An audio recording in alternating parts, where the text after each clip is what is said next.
در سن سالی تا مکتبی کودکان دانش، نطق، حسی درک حادثه‌های اطراف با سرعت بلند انکشاف می‌یابد. انکشاف فکری کودک به محیط گرد و اطراف وابستگی دارد. از این سبب حادثه و واقعه‌ای که در عائله رخ می‌دهد، کودکان به زودی آن را از خود نموده تقلید می‌نمایند. احترام و یا نااحترامی نسبت به پدر و مادر نیز از اینجا سر می‌زند.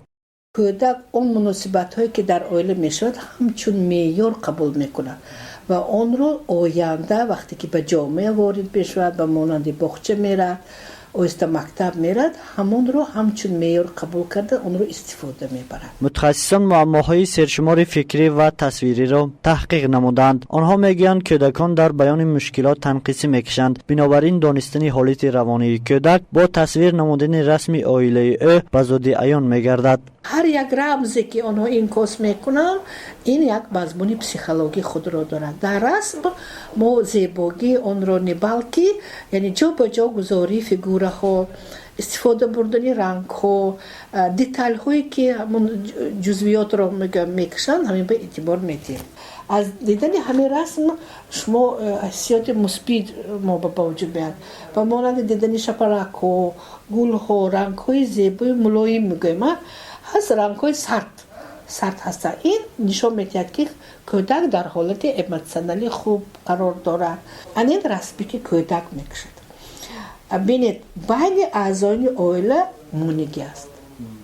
این مونگی بینید رنگ ها بسته هست، رنگ های سرد میگویم جزویات کم میباشد. یعنی برای چی همین خیل میکشد کودک؟ اگر در عائله مناسبت بین شخصی اعضای عائله این قدر خوب نیست لیکن در یک عائله زندگانی میکنه مناسبت خوب نباشد کودک همین مانگی رو میبیند. تا حال مردم ما نه آنقدر از خدمت رسانی روانشناس ها استفاده میبرند. اطرافیان میگن نفران مراجعت میکنند که از جهت عقلانی و یا روانی مشکلات دارند. ما با سوالی باره به پسیکولوگ و یا اینکه روانشناس ها مراجعت کرده هستید. به فکر شما کیا مراجعت میکنند از مردم پرسان شدیم. نه بودگیم نه مراجعت کردگیم نه یگام بار نه پسیکولوگ مراجعت کردگیم. به فکر شما کیا به پسیکولوگ مراجعت میکنند؟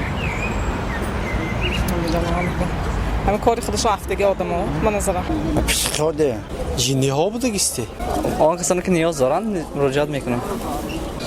نمیدانم. خب چی میگه آدم وای به 5 سال کمتر کماش چی میگه زمین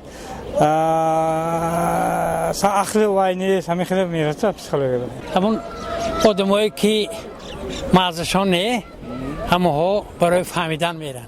به سری آدم مشکلی بیاد البته با مسئولیتی دکترها به پسیکولوگ ها مراجعت کردن در کار. و فکری ما اکو پسیکولوگ است نیروی وایرون بوده.